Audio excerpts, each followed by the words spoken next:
Yo, what's good, Buffalo Fanatics? What's poppin'? You are now tuned in to another edition, another episode of Rated-Rev, brought to you by the Buffalo Fanatics Network.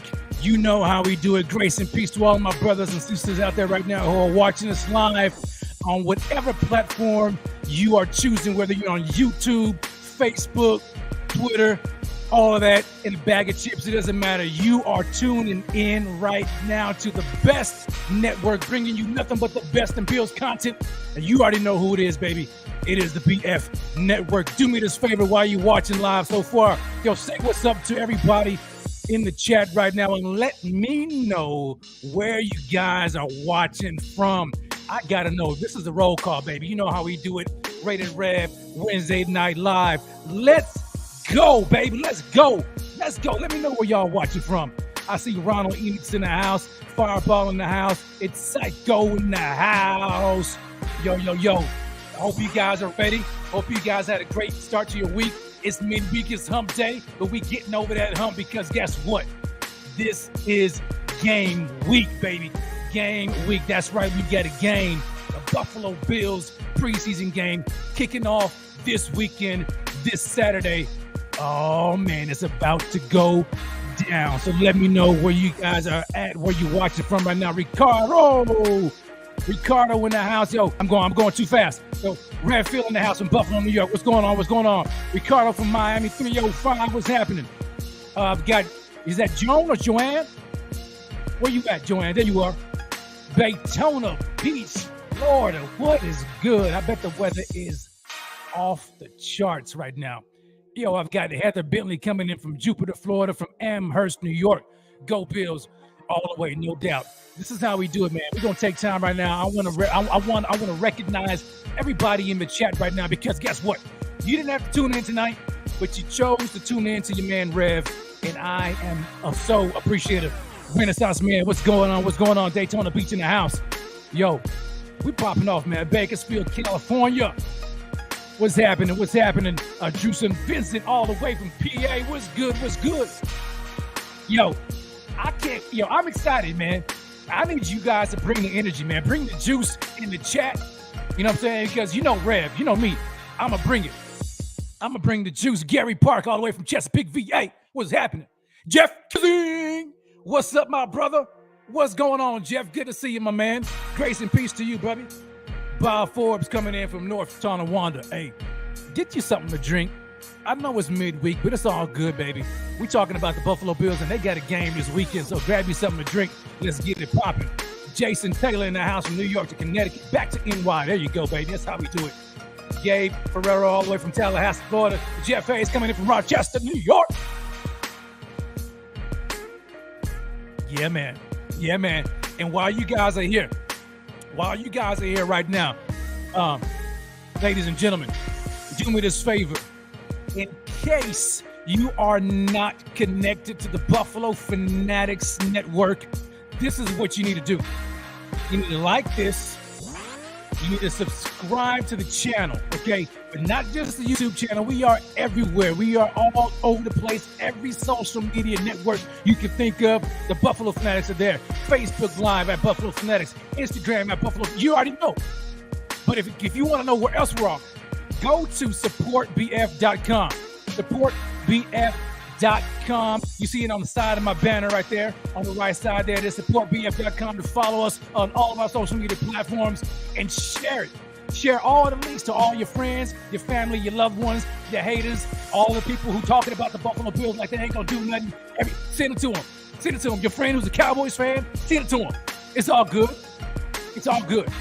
That's what we want to do, man. And hey, we got plenty of room for bandwagon fans. I don't care. I know a lot of people are like, yo, man, we can't do no bandwagon. I don't care. Hop on, baby. The more the merrier. You know what I'm saying? The more the merrier. Let's get it popping. Yo, Charlie M. I love you too, man. I love you back, baby. Rochester, New York in the house. Yo, I saw somebody from Oklahoma. Big baller, Beane. Oklahoma gang, baby. Where you at? 405-918? Where you at, big baller? Yo, shout out to everybody who's watching right now in the chat. Beth, all the way from Erie, Pennsylvania, living in South Florida. Beth, God bless you. Appreciate you for joining. Man, I am freaking excited. I am Ron. Hey, Ron. I see you, baby. I see you, man. Let's go. Let's go. Look, listen. I'm not a cusser. I don't cuss. You know what I'm saying? But yo, when the Bills, when I'm getting kind of fired up, I gotta watch myself. You know what I'm saying? I gotta watch myself. But hey, I see 405 Stillwater. There you go. But let's turn up, man. Let's turn up. We're talking about the Buffalo Bills Wednesday night live. You're tuning into Rated-Rev, brought to you by the Buffalo Fanatics. This is how we do it, man. This is how we do it. I'm so excited. I am so excited. Mr. Bills Mafia. I'm a Bills fan all the way from the Caribbean. Oh my gosh, there we go. Caribbean all the way. Let's go. Indeed. Yo, we got Bills Mafia all around the globe. So shout out to wherever you are watching us. Shout out to you all, man. We appreciate you so very much. But yo, we are ready to go. I hope you guys are as excited as I am about this. I tell you what, man. I say this all the time, and I mean it, because every time we get a chance just to hang out together, you know what I'm saying, virtually, right, doing this thing right here, and talk about the team that we love, the team that we grew up watching, you know what I'm saying, the team that made such an impression on our lives, man, our childhood, all of that. You know, we got fans who've been watching them, you know, since the 70s, man. We got fans who've been watching recently. It's all good. There's a plethora of Bills fans and different kinds of experiences. But you know what bonds us together is the Buffalo Bills and Bills Mafia. And we are family, for real, no doubt about it. So I love this time, man. I love it every week that we get to spend some time together and talk about the Bills, because I told you guys last week, yo, I'm in Texas. I'm a Bills fan in Texas. There ain't too many Bills fans, especially where I am, man. Well, I'm way southwest Texas, El Paso, in the house 915. But there's a whole bunch of Cowboys fans. So I'm surrounded by a bunch of Cowboys Nation. You know what I'm saying? All that jazz. And so I'm trying to represent. I'm trying to hold it down. But whenever we get to come together like this, yo, it is like heaven on earth for me, man. I love spending time with each and every one of you guys who are watching and tuning in, because there's a whole lot of great Bills content that you can watch, a whole lot of them. But the fact that you decided to tune in right now to devote some of your time, your own precious time, which I respect, to tune in and watch me, man, I appreciate it. So I hope you guys know how much we really, really love you, man, because we mean it. Yo, day, Bills Mafia for life, all the way, straight up. They don't get there ain't no other place. There's no other team that I could root for besides Bills Mafia. That's it, man. That is it. Ronnie, 1973, been watching the Bills. See what I'm saying? So we got fans, man, that expand generations, cross-generational fans. And that's what I love about the Bills Mafia, man. Yeah, that's right. That's right, y'all. The Cowgirls. That's the Cowgirls. And my wife is a Cowboys fan, man. You know what I'm saying? Y'all pray for me, okay? Y'all pray for me, man. It's rough in these parts, I tell you what. But yo, we've got a loaded show tonight. Hope you guys came ready, because I'm ready. But we've got a lot to talk about. We got some news around the NFL. We're just going to talk briefly about some news. We've got, did you hear about the Bills Stadium? There's some updates in the works right now, and there may be, some renderings coming here very soon. We're going to talk about that. What else are we going to talk about? We're going to talk about Aaron Donald made some comments about Josh Allen, showing him some love. We're going to talk about that here in a minute. You know what I'm saying? We're going to talk about Gabe Davis, because that's my guy. And I'm going to be very tempted to draft him in fantasy. No doubt, best believe that. So we're going to talk about Gabe Davis and what he's looking like and what PFF had to say about him recently. But then we're going to get into the topic of the show, the topic of the night, the Bills versus the Colts preseason preview, man. Let's go. I'm pumped up, man. I'm fired up. We got game night. We got a game this Saturday. This Saturday against the Colts. And I know. I get it. Okay, it's preseason. I get red. Why are you so excited? It's preseason. Man, it's football. You know what I'm saying? It's football. We've had a long off season. We've been waiting for this time. And you know why I'm also so excited about this? Because I'm trying to put as much distance between the game on Saturday and what we last saw to end our season last year. You know what I'm talking about, right? You know what I'm talking about. So that's why I'm trying to put as much distance. I'm ready to hurt. I'm ready to get into some football. Put that behind me. You know what I'm saying? I don't want to hear about it no more. I want to talk about it. It's a new year, new season, baby, and I'm ready for it. And I get it. It's preseason, but there's a whole lot of youngsters on the squad that are ready to prove themselves. I can't wait to see what's happening. I want to hear from you guys here live in the chat, wherever you're watching.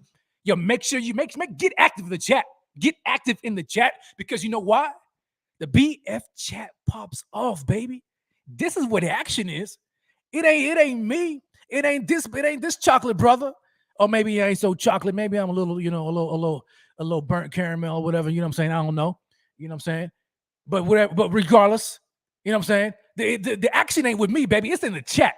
The chat goes off. The chat goes off. So you want to get interactive? Get right in there, man. Comment. This is how I run the show. This is how we run the show. And we are day, man. 1 week closer, baby. It ain't even a week, baby. It's a few days, man. It's a few days. It is a few days, and we finally get to see the Bills Mafia. We finally get to see the Buffalo Bills suiting up, hitting somebody else besides themselves. You know what I'm saying? We get to see the rookies. We get to see everybody else, man, doing what they do. I'm excited. Yeah, I'm excited, man. Are you guys hyped? Are you guys hyped? So let's get into it, baby. Let's get into it. So as I mentioned at the top of the show, we got a little bit of news. Dylan, yeah, I feel you, baby. JA17 Amicus, yes, right. That's right. So at the top of the show, we had some news that we want to get into real quick. This is a little bit. In case you didn't know, Roquan Smith, did you guys hear about that? Roquan Smith in the NFL, he from the Chicago Bears, linebacker from the Bears. He put in a trade request. My man Roquan Smith, elite level linebacker for the Chicago Bears. This was back when, was this yesterday, man? Requested a trade, and Ian Rappaport, he tweeted out,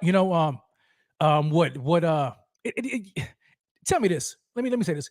Why is it that all these players and even like certain personnel execs, whatever, they just, whenever they want to make a statement, what's up with the iPhone notes, man? Like, what's up with that? You know what I'm saying? Like where's do whatever you want to do, but I'm just like, can you not like put that on letterhead or something like, you know what I'm saying? Can you not be a little bit more professional? But whatever. Anyway, let me get off my bag. So anyway, so yeah, Roquan Smith. So he wrote this whole note, right? This statement about to Chicago, the city of Chicago, and the Bears fans all around the world. And then my man Ian Rappaport, he went ahead and tweeted it out. And so this is a snippet of what he said, man. He said, to the city of Chicago and all the Bears fans worldwide, I have officially requested a trade. Just writing these words is deeply painful. Really? I doubt that very seriously. So anyway, he goes on and he talks about, his past and all that kind of jazz, which is good. All right. You know what I'm saying? They try to get all mushy. All right. But here's the meat of it right here. He says, unfortunately, the new front office regime doesn't value me here. So he's already calling out the Chicago Bears, talking about, the front office, they don't value me. They don't have no value for me at all. They refuse to negotiate in good faith. Every step of this journey has been a take it or leave it. The deal sent to me is one that would be bad for myself and the entire linebacker market if I signed it. Now, that right there is important. Why is that so important? Because we have our own linebacker who's coming up, right? His deal this year is coming up at the end of the year, who's going to be looking for a pretty hefty contract. You know what I'm saying? And everybody, they one up each other, right? Everybody, whoever signs the deal first, you know what I'm saying, they set the market, right? And so my man, if I'm not mistaken, I think Shaquille, and I got to get used to saying that because I'm used to saying his former name, but Shaquille Leonard, right? Linebacker from the Colts, who we may or may not see this weekend. So he set the market, right? When he signed, I think it was last year. Correct me if I'm wrong. But anyway, and so Roquan Smith is over here talking about, trying to negotiate. And he's like, they don't value me. And if I would have signed the deal that they're trying to slide to me on the side of the table, it would have been bad, not just for myself, but for the entire linebacker market. So what he's saying is, if I sign this, the linebackers ain't going to get their money like they should. So I'm going to make sure I keep the bar high. Man, you know what? If he ends up getting traded and somebody pays him a pretty penny, you know what I'm saying? And he resets the market higher than what my man Shaquille Leonard God, then, bruh, you better just watch those dollars just fly out the window when it comes to Tremaine Edmunds, because I guarantee it, he's not going to be cheap. He's not going to be cheap. I know there's some fans, you know what I'm saying, who are kind of on the fence about Tremaine, but trust me, this man ain't going to come cheap. Regardless of our feelings, he ain't going to come cheap. He's going to command top dollar. I'm not saying he's going to be the top paid linebacker in the National Football League when he gets his new deal, whoever gives it to him, but it's going to be up there.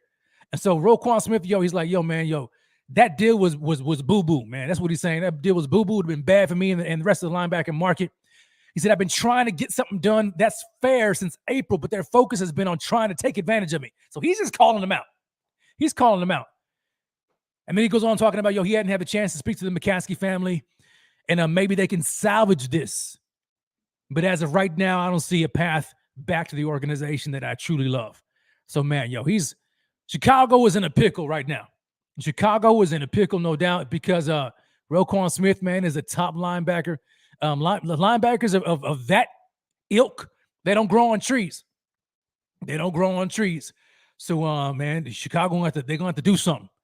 They're going to have to do something. The ball's in their court. Either they're going to come with it on that financial end, or they're going to trade him. So I'm interested to see what's going to happen. We'll find out, I guess, as the season approaches about Roquan Smith. But, next topic of discussion is the stadium. Have you guys heard about the new Bills Stadium? I'm talking about the Bills Stadium. New Bills Stadium updates.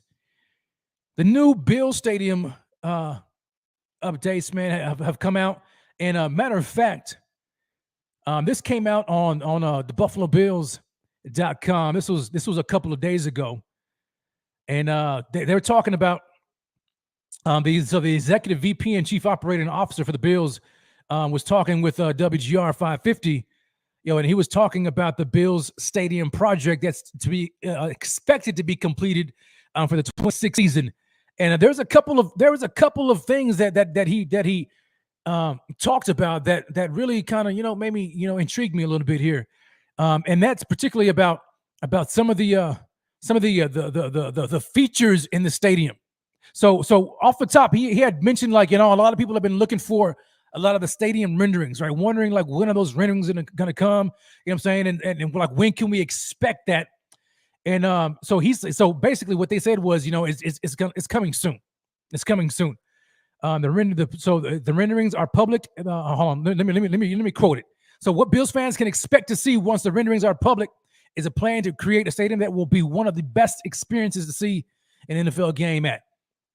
And they said that we're very close to showing what the stadium is going to look like from outside and inside. So I don't know if you guys remember, it may have been like, I don't know if it was back in the springtime or whatever, but there were some templates that were going on. I don't even think they were like official renderings or whatever, but we're starting to see some pictures of what the stadium could look like, right? Because they had mentioned it like maybe looking like a soccer, I guess building it kind of like a soccer stadium, you know what I'm saying, with the closed canopy. And so we had like some images of what that could look like. But he said that the renderings are going to not just be on the outside, but also the inside of the stadium. So that's incredibly exciting. I want to see what that's going to take, what that's going to look like whenever they decide to roll those out. But another thing they talked about, though, was some features that we can expect to see. One of them being temperature-controlled spaces.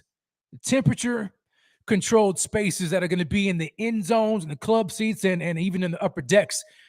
And so they're making a concerted effort to make sure that you know what I'm saying, even though it's an outdoor stadium, an outdoor facility, that most of the stadium is still kind of somewhat, quote unquote, indoors or enclosed with temperature controls, right? In every aspect and every part of the stadium. They mentioned that there's going to be a 360-degree enclosed canopy around the entire stadium. And so what that's essentially going to do is it's going to cut down the wind. You guys remember what happened last year against the Patriots? You remember that friggin' that winter hurricane type of that snowstorm, that craziness that happened? Yeah. I don't know how anybody could have played in that weather. Josh Allen, he's weatherproof, but he struggled a little bit. That crazy wind in this new stadium is not going to have as much of an impact on the game as it has been in the past. And so I think that's a good thing. You know what I'm saying? A lot of people say, well, we're going to lose our home field advantage.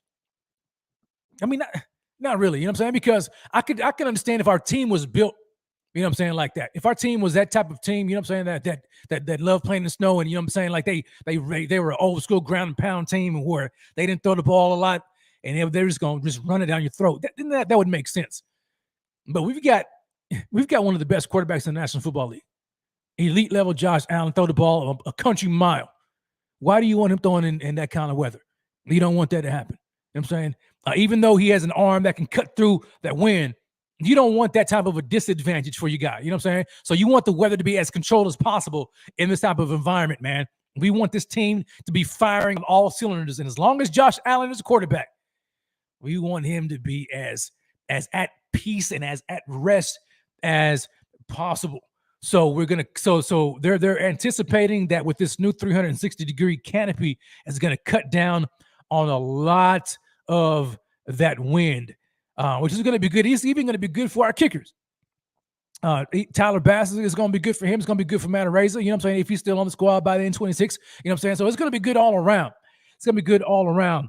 Another thing that they had mentioned, which I think is worth noting, is the seating. You know what I'm saying? So they had talked about so Jerry Chess, how about, yo, it's still gonna be cold.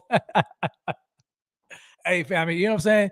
Hey, but at least it's gonna cut. I don't know, man. I don't know how much it's gonna cut as far as the weather's gonna like the temperature of the weather. You know what I'm saying? But from my understanding, all around the stadium is gonna be temperature control, so they can, they may be able to cut some heaters on. You know what I'm saying? And that canopy is gonna cover the majority of the stadium with only a little sliver, I guess, cut out from the top. At least that's what's to be expected. But anyway, another thing I liked that they talked about was the fact that the seating is going to be stacked. It's going to be stacked. So I've never been to the Ralph, and I call it the Ralph because I'm old school, but I've never been to the Ralph or Highmark Stadium. You know what I'm saying? So I don't know what it's like actually being there. I've heard that that they have like beautiful sight lines, like you can see everywhere. You know what I'm saying, on the field from basically anywhere, you know what I'm saying, in the stadium. I'm not sure how true that is. You guys let me know. I've never been there before. But just looking at some pictures and watching the games, you know what I'm saying? So I kind of see that. It looks like it's in a bowl, right? It's in a bowl. But from my vantage point, from what I can see in the pictures, it looks like some of the seats, they kind of go far back. You know what I'm saying? They kind of go far back. So I don't know how close, you know what I'm saying, fans are truly to the field in this current stadium. But in the new stadium, from what they're saying, is that they're going to have stacked seating. Yo, that's right, Brian. Yo, that's right, CIA Brain. Yo, so the stadium, it looks sick, by the way. It's gonna be freaking ridiculous. I know it is. So they're gonna have stacked seating, which they said is gonna maximize crowd noise and it's gonna bring the fans closer to the field. Yo, if the Mafia wasn't loud enough already, if the Mafia wasn't already turned up like they are right now, if the Mafia wasn't the best fans already in the National Football League and professional sports, period. You gonna scoot us closer to the field? You gonna maximize the crowd noise? Yo, the new stadium is gonna be freaking ridiculous. It's gonna be loud up in that mug. You know what I'm saying? It's gonna be nuts. It's gonna be rocking. It's gonna be rocking. I can't wait for it, man. So it's gonna be stacked seating. I'm not too sure what that's gonna look like. I've tried to look at some pictures, and you know what I'm saying, like the only idea I can come up with was maybe like Seattle's. You know what I'm saying? Like the Seahawks stadium, because you know how that stadium is kind of, man, it's almost, if you like afraid of heights, you feel like you're going to fall off probably because it just kind of is real steep in certain areas. You know what I'm saying? It's like this it's like the fans are right on top of you. So I'm guessing when they talk about stacked seating and moving the fans closer to the field, that's what they're talking about. So the seats are not going to be as far back. They're going to be more elevated and closer to the field. Like you're going to be right on top of them. Like you can hawk a loogie and hit the 50-yard line. No, I'm just kidding. Don't do that. I'm just kidding. I'm just kidding. Yeah, Sophia. All right, yeah, that's what I thought. So stacked seating is going to be insanely loud, and that's what we want. Steep stands will make for lit game day experience, Jerry. Yo, see, Evan, look. See, I ain't the only one using the word lit, man. You know what I'm saying? So I don't know, Jerry. I don't know your age. You know what I'm saying? But yo, you are you're cool in my book, baby. You know what I'm saying? Yo, my man Evan, yo, I was trying to, I ain't old and nothing like that. I'm older, right? I'm 41. I ain't got no shame in my game. I'm 41, right? And so I asked Evan, because he's a young buck, man. He's like old enough to be my son. And so I had asked him, I said, yo, Evan, do the young folks still say lit? Do they say lit? He's like, nah, Rev, they don't say that no more. I'm like, well, what do they say? And he couldn't give me an answer. So I'm like, I'm going to say lit. I'm going to say lit. I don't care what it sounds like. So it's lit to me. And it's lit to you too, Jerry. So yeah, it's going to be lit, man. I can't wait for that game day experience. When that stadium comes out, man, in 26, hopefully there's not going to be any pushbacks with the dates. Hopefully it's going to be firm and we can rock in that stadium. And hopefully we get to hoist a Lombardi trophy or two before the new stadium is even constructed. Yo, Jeff, you're right, man. Jeff B. I'm trying to make my way to Highmark, man. I'm trying to get it done, man. Before I'm trying, man. And hopefully, man, I can get there this year. So we're working on some things, man. Working on some things, trying to get out there this year. But yo, so I'm excited about the new stadium, man. I saw that I ran across it, and I was like, you know what? Did I say I ran across with the T? Ran across it. And I thought that was pretty dope, man. Do y'all say dope? I don't know. I say dope. So yeah, let's keep it moving, man. I can't wait for that new stadium, though. It's gonna be freaking ridiculous. But yo, next up, man, my man, Aaron Donald, and do me this favor, man. Do me this favor. We got 100 of y'all in here watching. Smash that like for me. Smash that like. Subscribe to the channel. Share it. And do that favor right now. You know what I'm saying? Hit that little share button wherever you're watching, whether you're on YouTube or you're watching on Facebook or you're watching on Twitter, wherever the case may be. Go ahead and share it live right now. Share it live right now. And so, anyway, so my man, Aaron Donald, he had made mention. He was talking about Josh Allen the other day, and I kind of want to pull it up here. I want to share my screen, okay, so you guys can read it. Let me pull it up here. I thought it was interesting, man, what he had to say about Josh and some of the comparisons that he was making, because it was nothing but respect, man. It was can I spell? It was nothing but respect, and I appreciate that, man. And especially, man, we're about to face him, here in the next few weeks, and so he had mentioned Josh Allen and kind of what he sees out of him, and I can't spell today. I'm typing all kinds of craziness. Okay, so here it is. Let me pull it up for you. Where is it at? Here we go. So Aaron Donald, this was tweeted out. When was this? This was yesterday. NFL on CBS. They put this out. And this is what they had to say about my man. This is what he had to say about my man Josh Allen. He said this. He said, he is like a futuristic Big Ben. Futuristic Big Ben. Now I'm trying to like imagine what that looks like, right? So we've heard like some comparisons of Josh, right, to Big Ben, right? And I'm looking at Big Ben, like I'm like, yo, Ben, like he was mobile in the pocket, but he didn't like really escape like Josh did. So I guess that's what he means by futuristic, like Big Ben on steroids. You know what I'm saying? And so he's so then he follows up by saying, he's just a little bit more athletic and can move a little better. But he's a guy that ain't gonna go down easy. So you got to come with your big boy pads when you get to wrap him up. I thought that was, I thought that was interesting, man. You know what I'm saying? And some good love that was shown by Aaron Donald talking about Josh Allen. It's just good. You know what I'm saying? When the top dogs of the National Football League, Aaron Donald is a future Hall of Famer. First ballot Hall of Famer when he retires, in my book, no doubt about it. One of the best defensive tackles to ever play the game. You know what I'm saying? Especially in our generation, when guys like that begin to, sing praises about our Buffalo Bills, man, especially like a guy like Josh Allen, that you've arrived. You know what I'm saying? Like you are on the scene when guys like Aaron Donald are dapping you up and giving you love and be like, yo, you got to come with your big boy pass for Josh, man, because he ain't playing. He ain't going down easy. He's like a futuristic Big Ben, you know what I'm saying? He's more athletic. He can move, get out of the pocket. That's nothing but love and respect. Now, maybe he's just showing them love because, you know what I'm saying, he don't want to have no billboard material for the Bills when we play them week 1. But I tend to believe that, you know what I'm saying, it's just some sincere respect among top dogs across the National Football League. Sophia, you're right. You are absolutely right. Put that back up there, baby. Put that back up there, my man F. Yo, Josh is a creature, an X-Man, the Wolverine. Josh is that dude, man. Like he is when Joshua Allen is on. I said Joshua on purpose. When Joshua, like his mother would probably call him Joshua. When Joshua Allen is on his A game, it is hard to find another quarterback in the NFL right now that's better. You know what I'm saying? Like they may be all comparable, like the top dogs. I mean, you know what I'm saying? Pick, Pat Mahomes, Tom Brady. You know what I'm saying? Like Aaron Rodgers. They're all like right there, right? But when Josh is on his A game and you look at everything he brings to the table, show me another quarterback that can do the things that Josh Allen can do. And I'll tell you, you're lying. You know what I'm saying? Because there is none. There is no other quarterback that can do what Josh Allen can do. When he is on his A game, he is next to impossible to beat.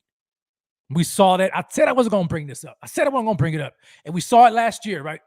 To close out the season against the Chiefs. We saw it. Who was stopping Josh? Nobody. Nobody on the Chiefs was stopping Josh. It didn't happen. But we know who did stop him, and it wasn't Josh. Moving on. You know what I'm saying? Moving on. But Josh is that dude, man. Joshua Patrick Allen. There you go. There you go, Jerry. Appreciate that. Josh is just that guy, man. And Bills Mafia, let's do something right now, off the cuff. Let's just raise our glasses right now. Okay. Let's raise our glasses and let's just raise a toast to the fact that we have finally, after all of the years we have endured the crap as Bills fans for the ages, for decades, we can finally say, not no more. Not no more. No more over here, baby. We are one of the top teams in the National Football League. And on top of that, we are led by one of, if not the best quarterback in the game right now. Cheers, man. Cheers to that. Cheers to Brandon Beane and the whole front office staff who did that. Man, because I'm going to tell you right now, draft night, round 1, 2018, I was rooting for Josh, but it wasn't Allen. Straight up. I can't even lie about it. I was rooting for the other Josh, where's he at now? Josh Rosen. And let me tell you how invested I was in Rosen. You know what I'm saying? Because I was listening to all the talk. I listened to all the nonsense, all the naysayers, all those people talking so much garbage about Joshua Patrick Allen, about how inaccurate he is. And yeah, he's a big guy with a big arm, but he's a loose cannon. You know what I'm saying? This and that and third, all like Rico says, this, that, and the third. You know what I'm saying? And I allowed that to get filled in my head, and I believed the nonsense. I believed the hype. And so I was looking at Josh Rosen. I'm like, yo, man, he's a pocket quarterback. I know he's a statuesque kind of guy, but the man's accurate. You know what I'm saying? He's a leader, blah, blah, blah. And so when we traded up in round 1, I'm like, yo, this got to be Josh Rosen, man. This got to be the man. It's got to be Rosen. We saw the quarterbacks go off the board, right? And here we go with the pick, the 2018 NFL Draft. The Buffalo Bills select Josh. And I'm like, Allen. Yeah, I kid you not, man. I took my hat. It wasn't this hat. It was another hat. I took it off and threw it on the ground, man. That's how invested I was in Josh Rosen. That's how much I didn't want Josh Allen. But thanks be to God that I ain't the GM. You don't want Rev running. You don't want me running the team, man. I tear it up. It be try. I ain't got no patience. I've been cut on how many people by now. You know what I'm saying? But thanks. I said all that to say this. Kudos to Brandon Beane, man, because they know what they were doing. He knew what he was doing. He got the guy, and we have the guy, man. We finally have the dude. And I saw a super chat. Yo, Evan, go ahead and put that back up. There we go. Sophia. Appreciate that so very much for that super chat. Sophia says, Sophia says it, not Rev. Sophia says, smash like lit show, Rev. God bless you, Sophia. I appreciate you so very much. Thank you for tuning in. You heard what she said. Smash that like right now. Smash it, and I'll go a step further. Subscribe to the channel if you're following us or you're watching us on YouTube. Like us on Facebook. You know what I'm saying? Follow us on Twitter. Go to supportbf.com and find out all the places, all the social media platforms where we are, and make sure that you're following the BF Network. You see the banner right there behind me. It's beautiful. Ain't that beautiful? It's the best. Bringing you nothing but the best in Bills content. You already know what it is. Smash that like, man. Smash it. Smash it all the way down. Okay. So now we are moving, man. We are moving along in the show. And I mentioned at the top of the show also that, I've got somebody that I want to talk about. Can I say this, man? Oh, my gosh. I have developed like an even bigger man crush on this guy right here. Let me see if I can put up a banner, man. I'm going to put up a banner. I want you guys to see it, man. He's a wide receiver on the Buffalo Bills. He wears the number. I ain't going to tell you. This dude right here, man. He is like, he stole my heart last year. The guy did, man. He just stole it. He stole it. And when he finally got on the field, he was electrifying. He was clutch. You know what I'm saying? He had the toe drag swag.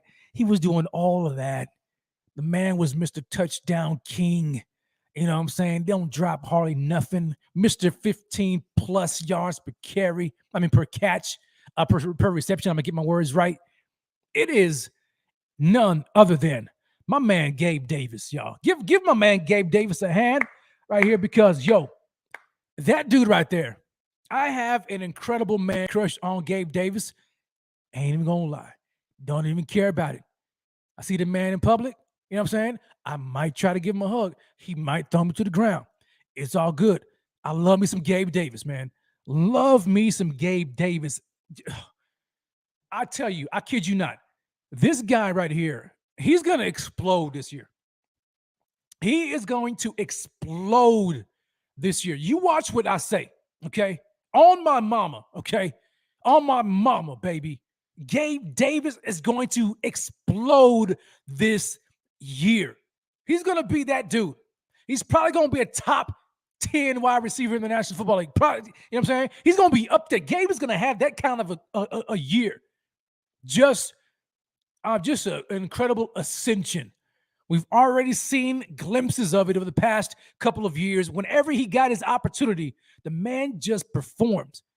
But if that wasn't enough, he spends his offseason grinding, putting in work, doing everything he can to perfect his craft. Josh said, my man Gabe was on the jugs all offseason, just catching balls all day long, just catching them balls. You know what I'm saying? Yes. I ain't going to say it. I started to say it, but I'm not going to say it. But he was catching them all off season. But then what he did was he's like, you know what? I'm 6'3", 207, 210. But I think I just want to go full on Megatron this upcoming year. And so Gabe Davis went on an incredible workout regimen. Like the man was just freaking lifting up all these kind of weights, getting big. And he put on like 17 pounds of lean muscle. The dude just got like you hear about like guys, I added about 5 pounds. You know what I'm saying? No, this dude is like, no, I'm finna add close to 20 pounds. Put out 20 pounds. 20 pounds, man, of muscle. I saw this clip he put out on his Instagram, back in the early part of the offseason where he's working out. Dude is freaking huge. Like his shoulders are like the size of my head. Like, you know what I'm saying? Like, and I got a big head. No. So the dude just got big, just big, bro. You know what I'm saying? Like just huge. And then we're here in training camp that Gabe is, and I saw somebody had mentioned it too, that Gabe is unguardable. He like you can't get can't nobody stop the man. Can't nobody stop him. He's definitely Jerry. Gabe is going to push 1K, man. That was an on my mama take that Gabe Davis and Stephon Diggs are each gonna have 1,000 yards receiving this year. We're gonna have 2 wide receivers with 1,000 yards receiving this year. and Gabe Davis and Stephon Diggs. But Gabe is going to have that kind of, I think he's going to have that kind of jump. When you look at his yards per reception, they're ridiculous. And it's not just, I can see if it was just 1 year, you know what I'm saying? No, over the course of 2 years, his 2 years playing for the Bills, he averages over 15 yards per reception. We talk about a deep threat. My man Gabe has been doing it for 2 years. Over 15 yards per reception. We saw how he got behind the defense of the secondary of the Kansas City Chiefs in that divisional round game. You know what I'm saying? When we came out of that second half and Gabe just got, I think it was like a 70-yard bomb. Josh just caught him in stride. Got behind the defense, man. Man, Gabe runs a 4.5. How's a guy running 4.5 get behind the defense? It's because he got that game speed. You know what I'm saying? He may not be that fast when you clock him. When you put on the pass, he put on the game time. Gabe is grease lightning. He can do it. You know what I'm saying? And Gabe has been showing it for the past 2 years straight that all you need to do is give me an opportunity, give me some time, and watch me work. Let me work. And Gabe, this offseason and in the training camp, has been nothing but work. He's been doing nothing but working all offseason, getting ready for the season. And in the training camp, he's been putting in that work. Making Kyle Elam, man, and all of them get Dane Jackson, making them look like they some scrubs, man. You know what I'm saying? Like making me question our first round draft pick like that. I ain't gonna lie, I did question. I'm like, man, come on, man, is this the right guy? Is this the right dude we got? But our wide receivers are just that elite, man. They're just that elite. And so when you look at my man Gabe Davis, like it's hard for me, at least, you know what I'm saying, not to get excited about him. And let me prove to you just why also I'm so excited, because I saw this tweet the other day, man. This was put out by PFF Buffalo, right? So let me share it, because I want you guys to read it. Okay, read it with me. Ron, Gabe is a steamroller. You got that right, man. He's oh, dude, he's gonna be so freaking good. He is gonna be so good. Let me show you. Let me show you what PFF put out. Okay, because this is crazy. Let me know if y'all can see that. Can y'all see that? Y'all see my man Gabe right there catching? All right, hold on. Let me take this off. Y'all see this? All right, so this is what they said. They said, yo, Gabe Davis. Oh, you can't see that. Hold on a second. Let me X out of that. There it is. All right, right here. Gabe Davis, 93.6 receiving grade on intermediate routes last season, which is the 6th highest among all wide receivers. How you say all in Spanish? I don't know. How you say it's all to me, right? ALL, baby. All receivers. 6th highest among all receivers. So what does that mean, man? So what is that saying? What is he saying? That Gabe can be utilized on multiple levels of the field. And in the intermediate level of the field, intermediate routes, Gabe is 6th among all wide receivers in the National Football League when it comes to receiving grade on intermediate routes. 93.6. The guy is not just a big dude who you just target in the red zone. You know what I'm saying? He's not just a big dude that you just kind of, you know what I'm saying, have like these little quick passes too. You know what I'm saying? Like you do with a lot of slot guys. Gabe Davis can be used everywhere. And his bread and butter, the intermediate areas, man, the intermediate routes. Oh my gosh. Didn't we see that last year? Didn't we see that? That's why he's averaging over 15 yards per reception. That's where he lives. He lives right there in that area. And then you think about it. When you have a guy like Stephon Diggs on the other side who demands attention, you'd be a fool to leave Stephon Diggs by himself. One-on-one. You'd be nuts. Defensive coordinator needs to get fired for that, because that DB is going to get cooked all day. You know what I'm saying? So he's going to draw so much attention already. Then Gabe Davis is going to be sitting there on the other side, mossing people, bodying people up, 6'3", 230 almost. Just, who's going to stop that? And then you let him get a head of steam, he's rolling over you. He's rolling over you. You know what I'm saying? So Gabe is fit. I cannot stress this enough. Do y'all feel me? Can y'all feel my passion about Gabe? man, Gabe is going to explode this year. And then when you look at the other wide receivers, man, the other weapons that Josh has, man, Isaiah McKenzie in the slot. Then you got Crowder who's getting back, man. He's getting back healthy. So now he's working in there and he's got a lot of experience in the slot. The man is proven, right? Then you still got a rookie in Khalil Shakir, who's been making some heads turn in training camp, right?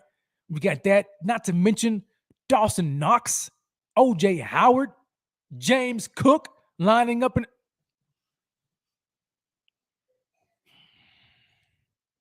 I don't know what to say. Josh is going to have an ridiculous amount of weapons at his disposal. And if you are a defensive coordinator, you better make sure. I mean, make sure for real. FR, you know what I'm saying? You better make sure that you can go 4 and 5 deep at the cornerback position, because that's how many weapons we are bringing to the field. Man, yo, come on, man. Y'all better get ready. They ain't ready. Teams ain't ready for the Bills. They ain't ready, man. I just got pumped up. Teams ain't ready. Don't forget about Tommy Sweeney too, baby. And my man Reggie Gillum, who just got an extension. Reggie Gillum coming through, man. Yo, weapons, baby, weapons. And my man Motor Singletary too, who's gonna have a career year this year, contract year. You don't think Devin Singletary is gonna be, you know what I'm saying, running with a little extra steam behind that motor? You know what I'm saying? You don't think he's got an extra, you know what I'm saying? Motor's gonna be, it's gonna be off. Yo, I can't find the right words to articulate just how I feel right now about the Buffalo Bills this season. I just might lose myself, man. I just might do it. That's how excited I am about the team. And if the guys can stay healthy, if they can, knock on wood, if they can stay healthy, look out. And my man Nate loves the Buffalo Bills too. Ain't that right, buddy? Huh? Say what's up. It's my son. Say go Buffalo. Say go Bills. Go Bills. There you go. Look at that, man. Light bright. Say go Buffalo. Go Buffalo. There you go. Love you, buddy. All right, man. Take out. All right. That's my son, ladies and gentlemen. That's my son. 6 years old. Training him from a young whippersnapper to be a Bills fan. Ain't that right, Nate? Fist bump, baby. There we go. Okay. Did Daddy distract you? Did you forget what Mommy wanted you to do? I think I distracted my son. Okay. Anyway, yo, sweat. Talk about sweat. Yo, I'm sweating, man. Can you see it? Yo, I'm getting kind of greasy up here. Yo, I'm gonna bust a blood vessel. I think I already did that, man. I think I already did it. I'm just pumped, man. I'm just hyped. I ain't even, you know what I'm saying, got halfway through. I ain't got halfway through. And we've got 125 people up in here, man, watching us live right now. Do me this favor. Smash that like button. What are you waiting on? Smash that like. Share it right now live. Tell everybody, be like, yo, you've got to tune in to the Rated-Rev right now on Buffalo Fanatics. Yo, this, I don't know where this ball of energy comes from, but yo, I am freaking excited and ready to go for the season. You got to watch him. You got to tell him to subscribe to the channel too. You know what I'm saying? But yo, I am so hyped up, man. And we ain't even talked about the game yet. We hadn't even gotten there. So this is what we're going to do, man. This is what we're going to do. Ladies and gentlemen, boys and girls, this is what I need you guys to do. And I don't think I didn't pull it up here. I ain't pulled it up. Never mind. Forget it. I was going to give y'all a break. I was going to give y'all a 60-minute break to go ahead and refresh yourself. You know what I'm saying? Get the towel and wipe yourself dry a little bit. You know what I'm saying? But I didn't upload my little clip. So it's all good. So we're just going to keep it moving. So you guys going to have to roll with me. Get you a 5-hour energy or whatever the case may be. Do whatever you got to do because your man Rev is rolling. I am rolling, ready to go. I ain't going to talk about OBJ, man. Y'all talk about OBJ. Why y'all want me to talk about OBJ? Huh? Why you want me to talk about him? Huh? He ain't going to be on the field until November anyway. You know what I'm saying? Come on, man. But I ain't going to lie. it's kind of growing on me. I can't even lie about it. It's growing on me. When I think about it, it's like, oh man, the more I think about it, I'm like, yo, OBJ, Stephon Diggs, Gabe Davis, Isaiah McKenzie, Jamison Crowder, Khalil Shakir, Dawson. I mean, like, yo, can you imagine? Can you imagine?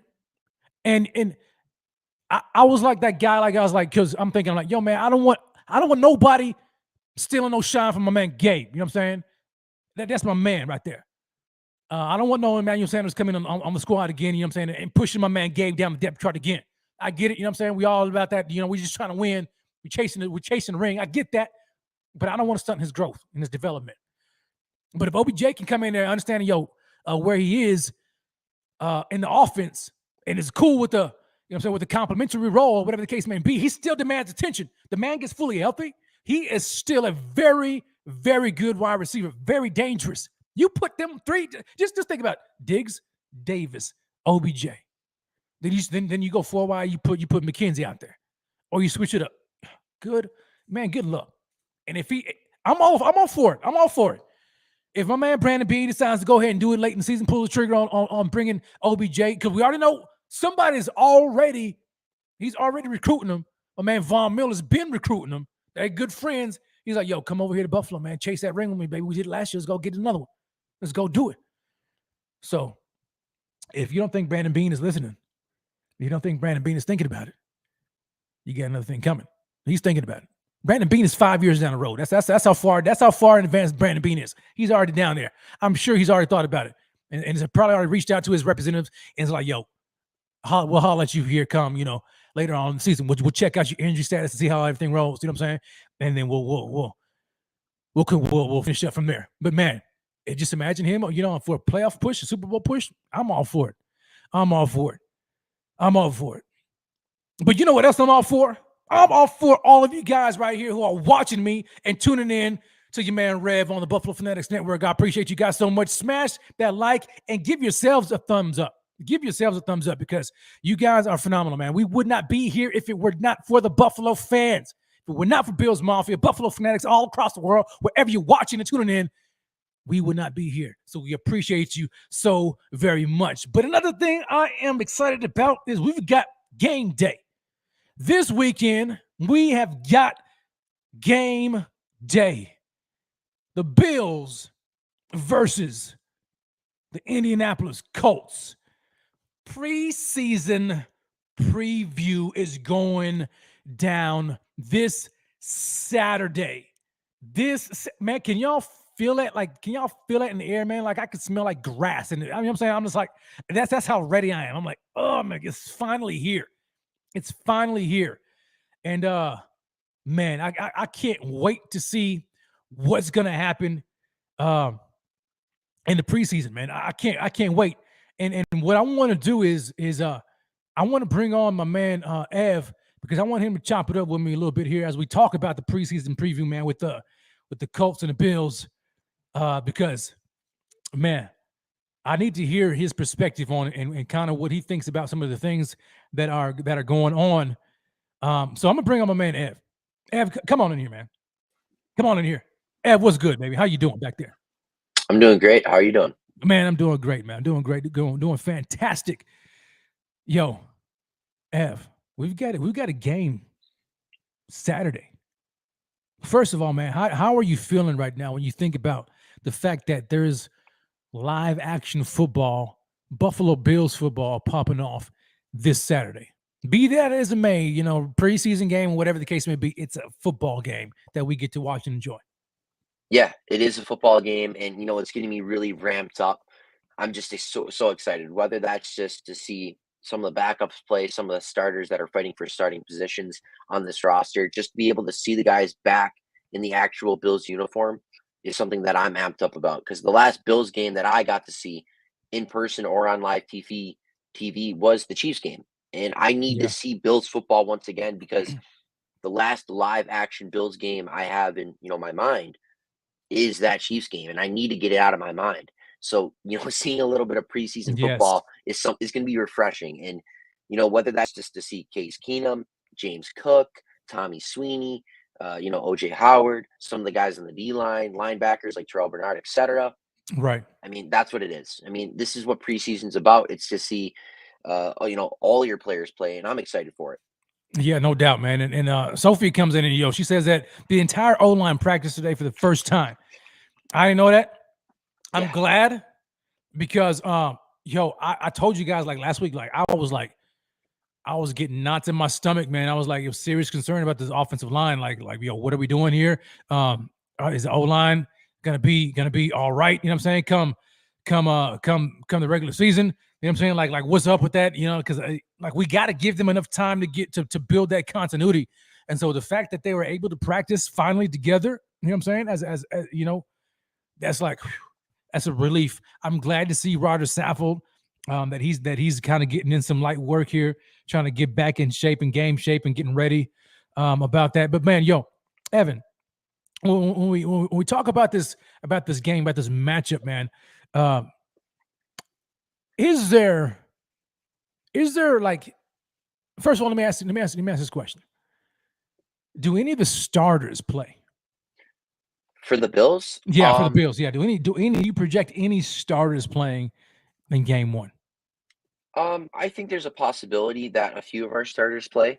I think that the offensive line might go out for a couple of series at least, just to kind of gel with one another. And I know they've been saying in press conferences that they've been, gelling together. That's, whether that's being in the team room or just kind of walkthroughs, because they haven't really played yet with one another. So they haven't been able to get that on-field chemistry. So I think they play a little bit, because the starting line as of right now from today's training camp was Deion Dawkins at left tackle. And then you got Roger Saffold at left guard, Morris at center, Bates at right guard, and then Spencer Brown is coming back and he's fulfilling his duties at right tackle. So I think those five play. I wouldn't be surprised if Josh played. I mean, you got to look back last year. Yeah. He played an entire half against the Green Bay Packers in preseason. Now, I'm saying this. The coaches probably don't want Josh to play. Yeah. But if Josh Allen's sitting back there and saying, like, hey, Sean McDermott, I need to just get in there, get a little rust off myself and just, get a little live action game reps.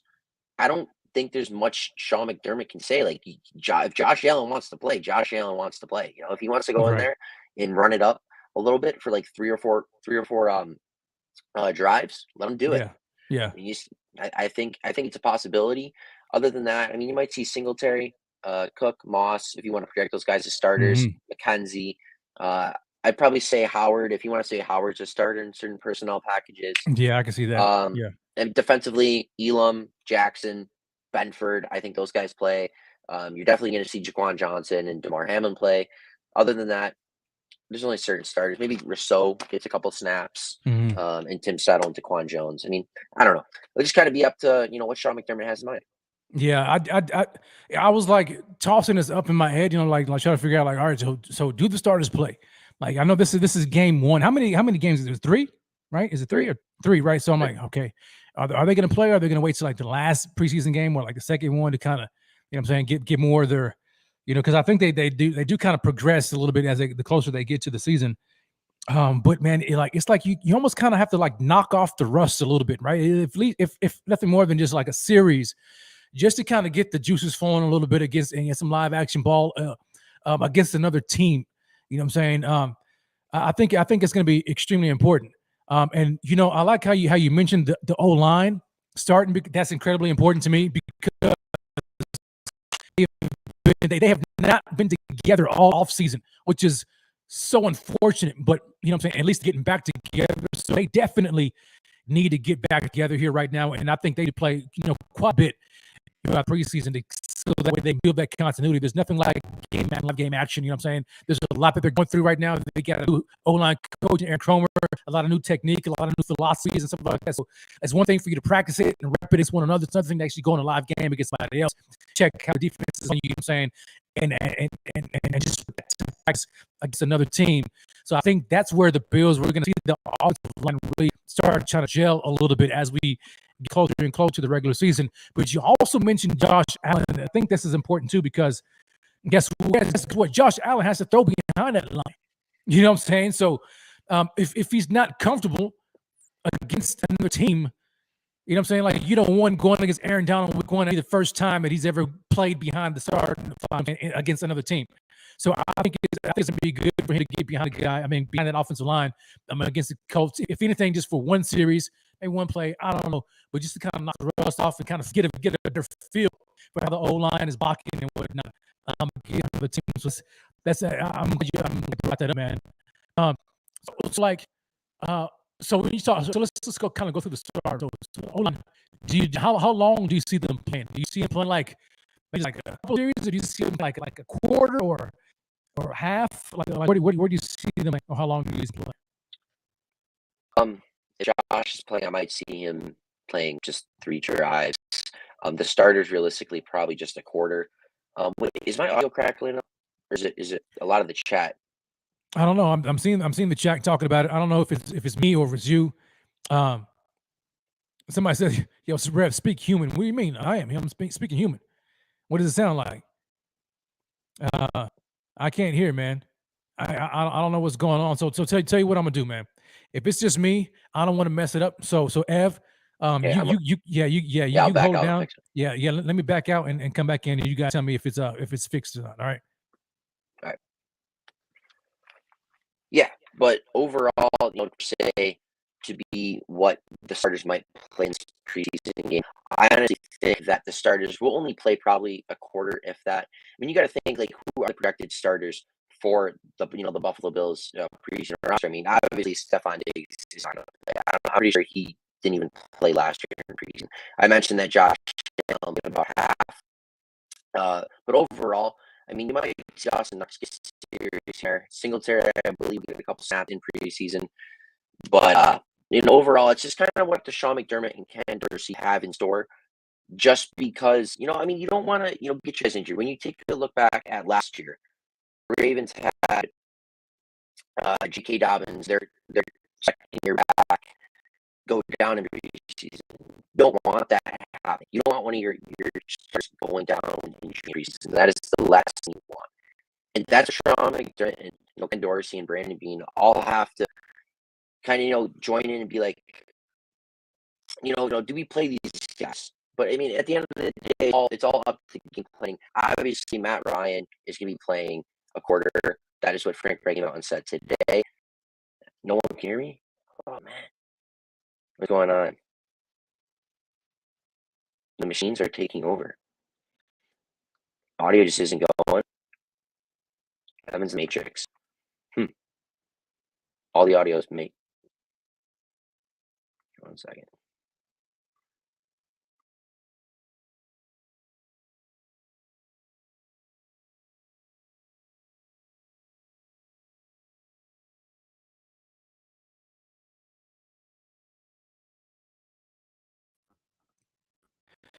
All right, I'm back. So here, you guys tell me how it sounds. Let me know when my man Evan goes back and checks his file. I'm not too sure what's going on, but we're gonna keep it moving. But we don't want it to be sounding like all kind of garbagey, whatever. You know what I'm saying? So can you guys hear me? Let me know if you got. First of all, can you guys hear me? Can you hear me? Sounds rough. Oh no. Sounds rough. Okay. So it's still going on. All right. I may have to. Okay. So somebody. So let me know, because I'm getting mixed. I'm getting some people saying it's still going on. I hear some people say Rev is good. So I need to know for sure, because I don't want to have to shut it down. He says better. Maybe I had to push back. I don't know. Clean up now. Am I good? You got. I need to see about 4 or 5 thumbs up or Rev, you good before I go on. Okay.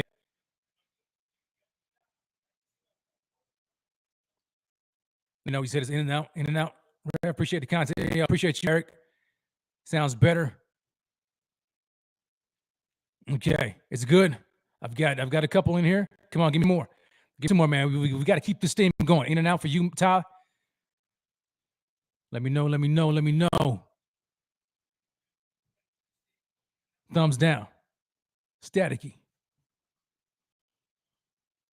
It's better. I honestly don't know. So I don't know if it's because individual people are coming in and like so some people are saying it's good, some people are saying it's bad. No bueno.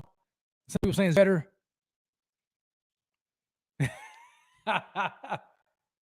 Yo, hey, yo, I appreciate it, man. I appreciate it. I appreciate it. Keep thumbs up anyway. Someone says a Matrix. I may have to leave the studio and shut this thing down, man. I don't want to have to shut down early, but we may have to pop out. Somebody says it's trash. Yo, Dylan, it's like that, man. Is it like that? All right. Let me see if we can make some things change. All right. Let's see. I may have to try to do this on my mobile device. Okay. But nevertheless, we are going to try to keep the show rolling. Okay. And still bring you guys as good content as we can. All right, so tell you what, I'm gonna back out of this thing. And I'm gonna join here on my phone. It's gonna look whack. It's gonna look different, but hey, it is what it is. Okay. So here we go.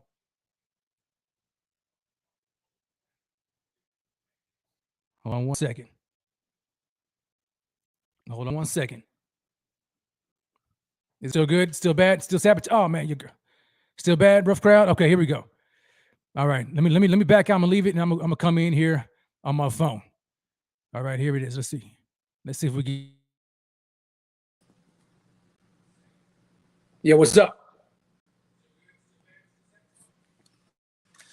All right. You guys, let me know how this is. We got to keep this thing rolling. You know what I'm saying? This is how it is. This is a live show. And so we really can't do nothing about it. But what I don't want to do is I don't want none of this to affect the content that we're still bringing out. All right. I don't want none of it to affect. Dylan says that's mint. There we go. Okay. So see, iPhone in the clutch, baby. iPhone in the clutch. All right. So as we're talking about, we're talking about here the offensive line and kind of what we can expect, right? What we can expect from the offensive line here as we approach this game. And for some reason, man, I'm still hearing an echo. So let me cut this all the way out. There it is. So the offensive line, man, I'm glad, right? I'm glad that the O-line is finally getting together. I'm glad that they're gelling, because this is what we needed, right? This is what we needed to see. We needed to see the offensive line kind of get in the groove of things. And I'm not afraid of them starting. I'm not afraid of them starting here in preseason. I think they need to get as much reps as possible. You know what I'm saying? They needed to get as much reps as possible just because of the fact that they hadn't been together in so long, right? They hadn't been together in so long, and so it's needed, right? It's needed for them to gel. It's needed for them to make sure that Josh Allen is covered and protected. So I'm excited about that, man. And first and foremost, when we think about who they're going up against, I don't know what the Colts are going to roll out. I don't know if they're going to be trying to play any starters or what the case may be. But regardless of who the Colts put on the field, the Bills have to make sure that they're ready to go and locked and loaded, because the idea is for them to be ready week one, right? I'm not too much concerned about them being ready for against this game, right? Again, this is this first game of the preseason. I'm not too concerned about that, right? But what I am concerned about is making sure that they're ready week one. That's what's most important, okay? Because we know how bad it was last year, right? We saw them last year, and they had a slow start. The start was slow last year, and good thing is, you know what I'm saying, like the schedule was weak. The schedule wasn't that strong, wasn't that tough, but they still struggled. They lost games that they shouldn't have lost, right? Well, guess what? The schedule is a lot tougher. And the first 7 weeks of the season before we go on the bye is a gauntlet for the Bills. It's a gauntlet for the Bills. We can't afford to have any missteps at all. And so the team needs to be as ready as possible come week one, because, man, we got the defending Super Bowl champion Rams week one, followed by the Tennessee Titans, who we still haven't beaten in 2 years. 2 years beating them. Okay? We got them. And we've got an ascending Miami Dolphins team, right? As much as we poop on the Dolphins, I've been trying to keep it as real as possible. You're saying, like, so the Dolphins are getting better, okay? There's areas in their team that we struggle with, right? You know what I'm saying? We struggle against some of the. I mean, we've had struggles with them, even though we blow the brakes off them at times. There's been moments again in those matchups where it's been kind of tough. They got Tyreek Hill over there. I know they got Tua, but we got a rookie cornerback. You know what I'm saying? So we got to see how things in a row. Then we got the Baltimore Ravens week 4, the Pittsburgh Steelers week 5. That defense shocked us week 1 last year, beat us for the home opener. We got them. And we got the Chiefs week 6 before the bye. So, I mean, that's tough. It's going to be tough, man. It's going to be tough go around. But we still got to do whatever we got to do, man. We still got to do whatever we got to do. Make sure everything is going okay. I see my wife coming in. She says it's still glitching. It must be the stream. I'm not sure. Are you guys still having some issues? Let me know. But, man, we're gonna keep it moving, okay? We're going to keep it moving. Thank you so very much for bearing with us during this time. You know what I'm saying? Hey, technology, as much as we love technology, right? And as much as we love to use it and utilize it to the best of our abilities, sometimes it just happens like this, okay? But we're going to keep it rocking. We're going to keep it moving. That's why I appreciate you guys so very much. So don't drop out, okay? Don't drop out. Be the real ones, okay? Hold on, okay? Hold on. We just about done, okay? I wish you, Sal. So Sal talks about, he comes to talk about, our defense will eat Tua up, not worried. I'm with you. I'm not overly concerned about the Dolphins at all, but I am saying we have to have a healthy respect for every opponent, right, that we face. You know what I'm saying? We don't want any trap games. We don't want that happening. The Dolphins have gotten better, on paper at least. They've gotten better. At the end of the day, it's still going to be about Tua. The defense was good last year, right? They were good last year. Even though the guy who was running the defense, the head coach, Brian Flores, is no longer there. I don't know what the defense is going to look like now. They got talent. So we just have to acknowledge the fact that they got talent, okay? But you never know what can happen. So it's going to be tough. This is not going to be an easy road the first 6 weeks. And so that's why I'm looking forward to preseason, because I want to see how the coaching staff is going to make some adjustments, how they're going to roll out certain players. You know what I'm saying? So I want to know, like what's going to happen? Who's going to be playing? Are any starters going to be playing? Also, another thing I want to know from you guys, you let me know in the chat what you think about this, but what are your expectations? So what are your expectations right now against the Colts for this game? Are you expecting a victory? Like, do you want the Bills to win? Well, granted, you know what I'm saying? Like, I want the Bills to win every game they play, no doubt, obviously, right? But as far as preseason expectations are concerned, are they in the win-loss column, or is it another area that's important? Like, for me, I'm not too concerned about whether or not they win the game or lose the game. I am concerned about how they win or lose. Like, if they lost the game, how did they lose the game? You know what I'm saying? Does it look like you know what I'm saying? That's what I'm looking forward to seeing. I'm interested in seeing what these rookies are going to look like. Huh?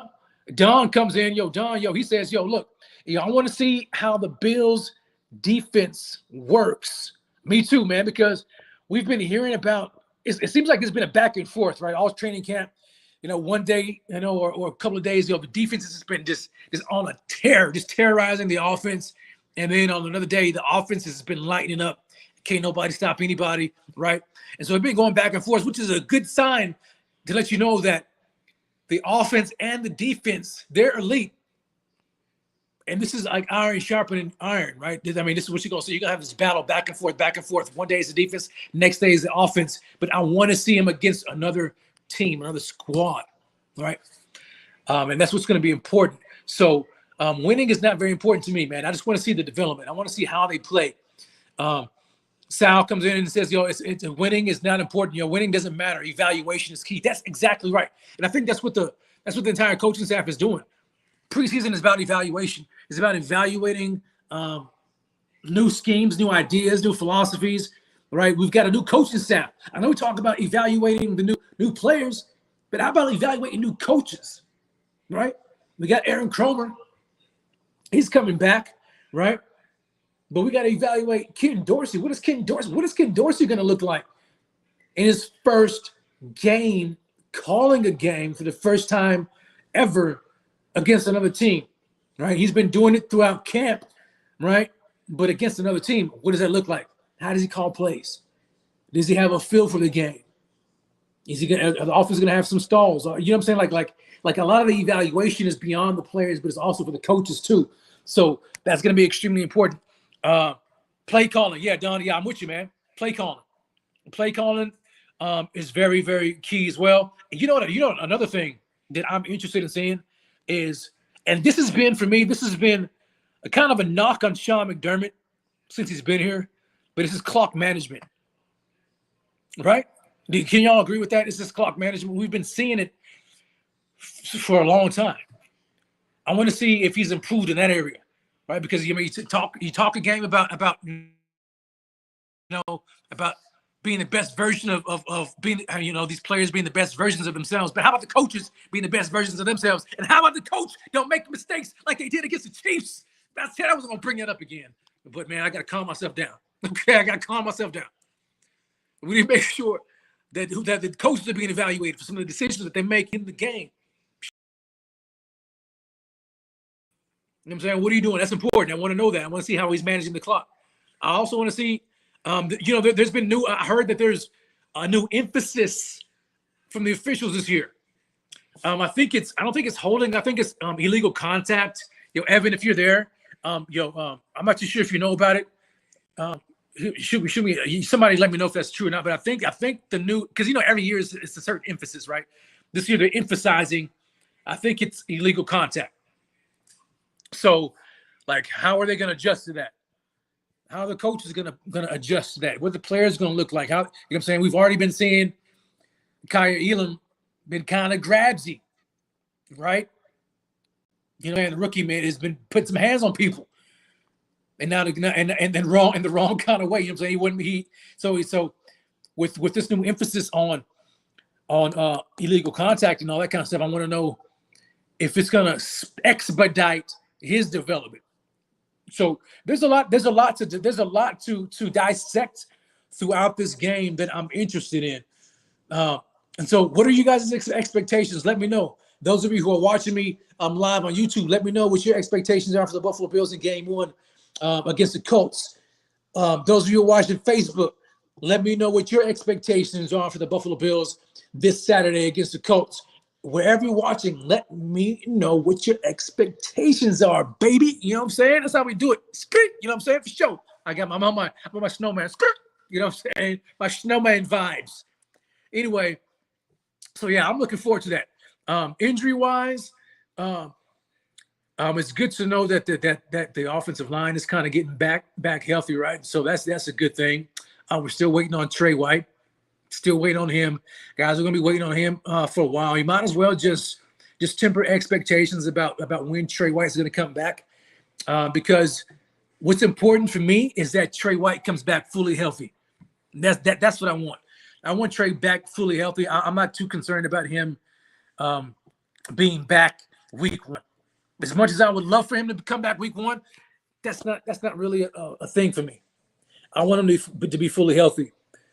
And if he's not going to be ready 100% in week 1, this is the time for Kyer Elam and Dane Jackson to step up.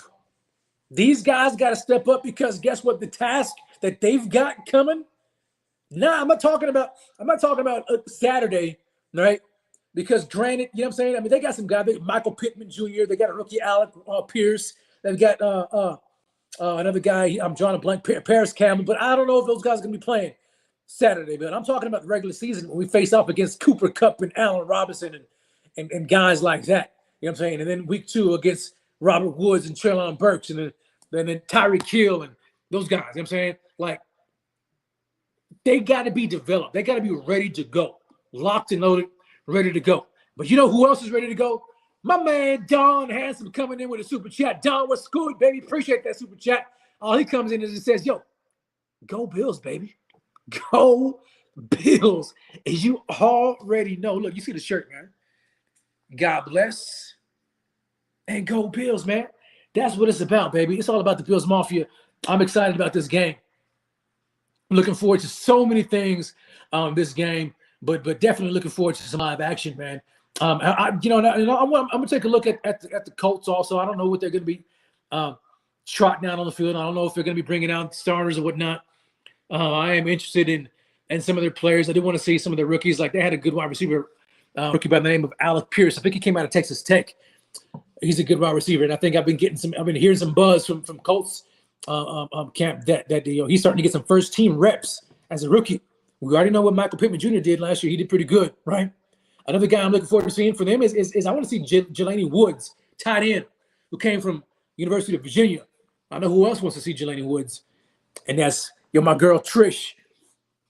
Make sure you guys follow Savage Trish on Twitter, or is she chaotic Trish now? I'm not sure. She keeps on switching it. You know what I'm saying? Evan, is it chaotic or is it Savage? Anyway, you guys look it up. Savage Trish, chaotic Trish, one of the two, you'll find her. But she's a BF contributor, and she had a huge man crush on Jelani Woods all off season, right up until the draft. She changed her Twitter name, all that kind of stuff to Jelani Woods. She was big on him, and the Colts drafted him. So I want to see what all the fuss is about. I want to see what he's working with. I want to see if they're gonna trot out Jonathan Taylor. I want to see Jonathan Taylor, man, who's my potential #1 overall pick in my fantasy draft coming up here pretty soon. I'm saying I got the #1 overall pick in my fantasy draft, and I'm really debating on whether or not I should pull the trigger on Jonathan Taylor or just go super crazy and go Josh Allen. I'm trying not to be the homer guy in my fantasy team. Last year I got to the championship game and lost. I just got beat. I got beat pretty good.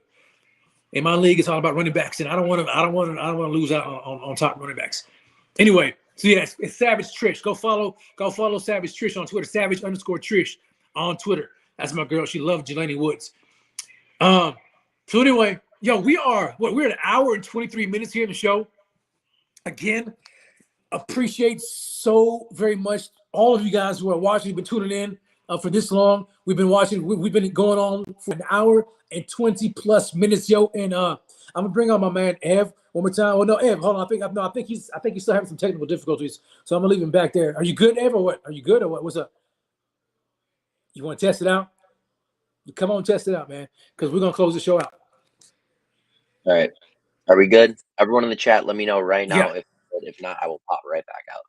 Yeah, you guys let us know, man, because I want Ev to close us out with some closing thoughts as we get ready for game 1 of the preseason. I think Ev is good. Ev, I'm gonna check again, baby. I mean, from my end, I feel good. It's just okay. We're all good. Everyone in the chat. It is, man. Let's see it. All right, Ev, so as we are about to close out the show, man, is there anything that you want to add to it, man? Is there anything else that comes to your mind? Any Bills news that you've been seeing across the week, or anything that you may looking forward to in the game this weekend before we sign off? Well, yeah. So it's kind of a mix, right? You mentioned Bills news and what I'm looking forward to. Today in training camp, the second last camp day at St. John Fisher, the big storyline today was Tommy Sweeney being super productive at camp, having a fantastic day. Now, Tommy Sweeney has looked very consistent throughout camp. He hasn't been super high, but he hasn't been super low. He's just been a very consistent tight end. Right. And now you're looking at a guy like OJ Howard, who's ahead of him on the depth chart in many people's eyes, who really hasn't performed. He really hasn't had that spark play in camp yet. He just really hasn't done what Bills fans and maybe what Brandon Beane and Sean McDermott have wanted him to do when they they brought him in here on a 1-year contract. Now the question is, it's like, I believe that OJ Howard and Tommy Sweeney are both going to be getting reps in this Saturday's preseason game against the Colts. Yeah. If Tommy Sweeney for the next 3-ish weeks is performing on the pace he is, but better, OJ Howard's just kind of sitting at this standstill spot he is right now. Can Tommy Sweeney overtake OJ Howard as that tight end too? Sweeney is going into his 4th season with the Bills. One of them, being kind of knocked out, by the heart thing he had going on just a couple years ago. Yeah. But other than that, I mean, he's shown that he is a consistent, solid player. He can block pretty well. He's not, athletic like Dawson Knox. He's not great after the catch like Dawson Knox, but he's a consistently good tight end. And I feel like if he keeps performing at the pace he is, the Buffalo Bills just might be like, hey, we want consistency from this tight end 2 spot. Or maybe they just keep all 3. They keep Howard and Sweeney. And I'm really looking forward to see how Sweeney does this preseason games. So do you think? So let's just throw out a hypothetical here. Okay, if Tommy Sweeney starts to continue to perform well and even better, especially as we go on through the preseason, and he begins to outperform OJ Howard, can you see OJ Howard being cut? Like, would they cut him? I don't know if they'd want to cut OJ Howard, but I feel like there's at a point in time where they might keep 3 tight ends on the roster instead of, knocking one out, whether that's being me or Howard, because I feel like you still gotta kind of take a back seat and wait for Howard to kind of boost himself up in this Bills offense, Right. Of the potential, just the potential. And Don Handsome goes like the practice squad. I think if Howard's thrown on the practice squad, he's gone. Like he gets picked up. Like is Don talking about Howard on the practice squad, or is he talking about Sweeney on the practice squad? Either way, I mean, I even think Sweeney would be picked up. I think there's teams around the league that would pick up Sweeney. I think Sweeney is a valuable player. I think he's good. I think he has good hands. I think he has good concentration when the ball, is in his vicinity. I think he's just a solid tight end, and you don't see too many solid tight ends around the league, and some teams will eyeball that. Yeah. I think it'll be good, man. I want to be patient with OJ Howard, man. Brand new offense, man. There's a lot he's got to learn. And so, because just like you mentioned, man, the potential, man, if OJ Howard can put these things together and start to show like some of those skills that people fell in love with, I think just the idea of pairing him with Don, like if you happen to get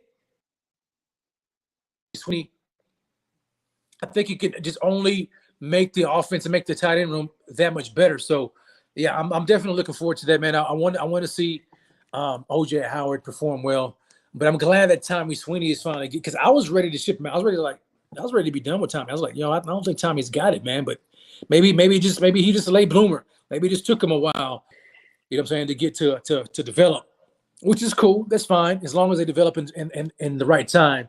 So that's gonna be good, man. Sal comes, he says, OJ Howard, red zone guy. Definitely, man. I mean, he's a big dude, man. He's a big dude. I think that's exactly what Ken Dorsey and the coaching staff are thinking about with these guys when they get in the red zone. Just having some crazy packages, maybe putting all 3 of them on at the field at the same time and be like, pick your poison. You know what I'm saying? In the red zone, everybody's over 6'5". Good luck. Josh is going to toss it up to one of them guys, and they're going to moss everybody. So that's going to be good, man. But see, this is the kind of stuff that we can expect throughout the preseason. We can just kind of look at these things. I'm not necessarily looking at wins and losses, right? I'm looking at this development, which is so important. And so we're gonna be tuning in, man. We're gonna be live, man. We're gonna be amped up. You know what I'm saying? I'm gonna be pumped up right there with everybody else. I know, Ev, you're gonna be pumped up. You're gonna be excited about it watching this preseason game. You know what I'm saying? Because even our depth, man, even our backups, like these guys are intriguing. Like we got Terrell Bernard. Like I want to see him. Another guy who's been getting a lot of buzz here lately is Christian Benford. You know what I'm saying? Like I want to see Christian. Man, what is he gonna look like? You know what I'm saying? Like I think, and I was listening to some stuff because I think he's even getting. Isn't he getting like starter reps against like some of the ones? Yeah. So basically, as of right now, it's Kyer Elam, Dane Jackson, and Christian Benford as the 3 outside corners that are cycling in and out. Yeah. You still have Taron Johnson, your inside corner, who looked phenomenal today from what camp notes were saying, whether that's from like Sal Capaccio, Matt Perino, Josh Reed, etc. They all had the same thing in mind, saying how great Taron Johnson was as he was dealing with soreness for the past few days.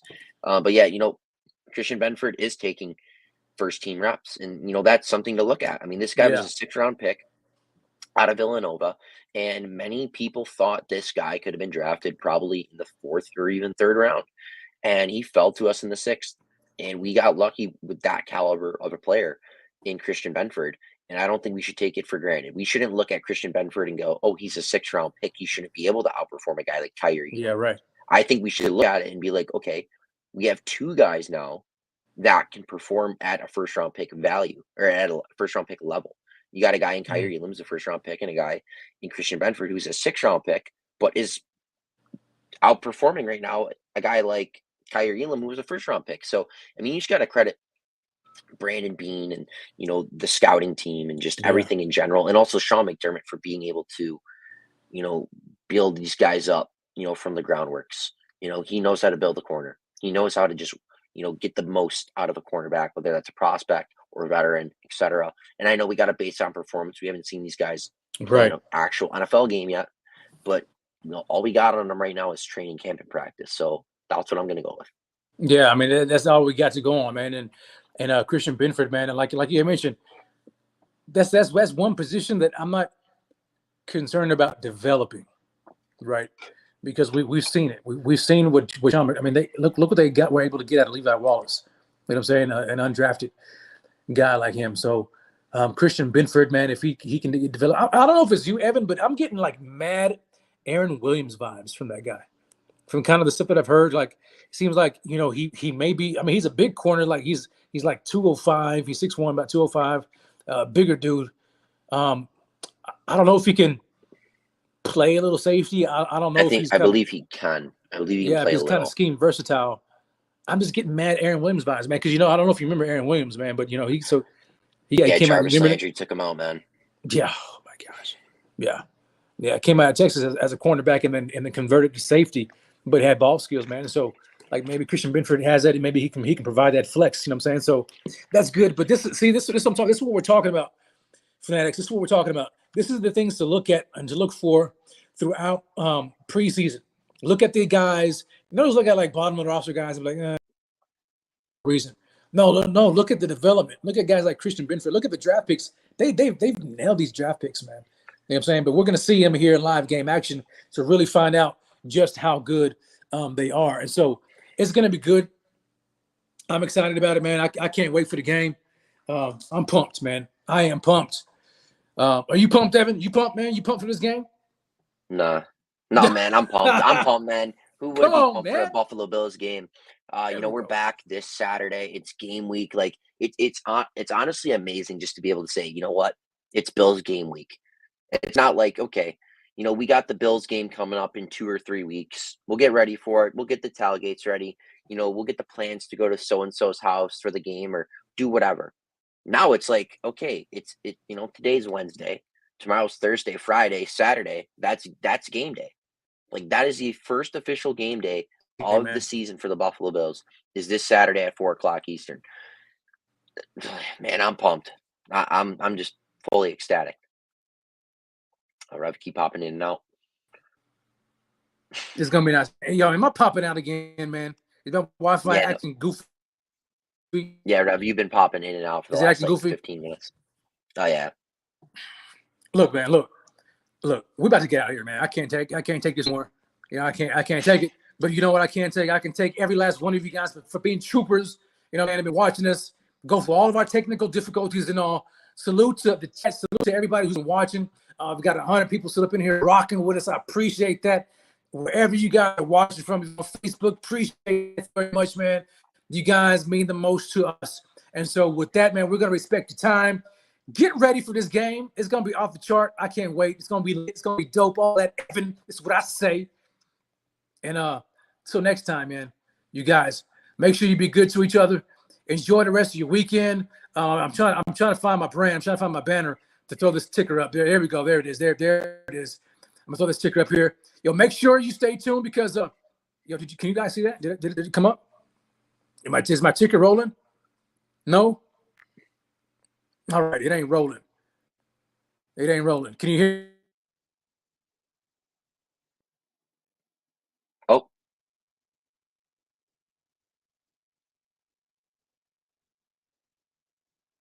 Oh, I think that might be it for Rev there.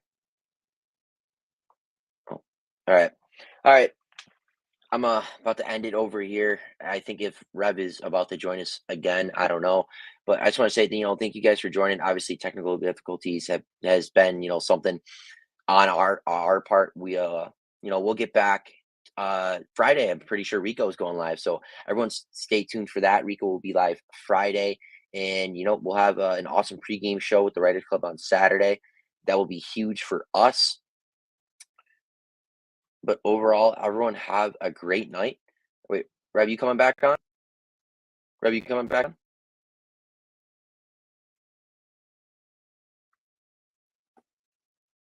You muted, Rev. There we go. All right, we're gonna come back on real quick, and I just want to send us out.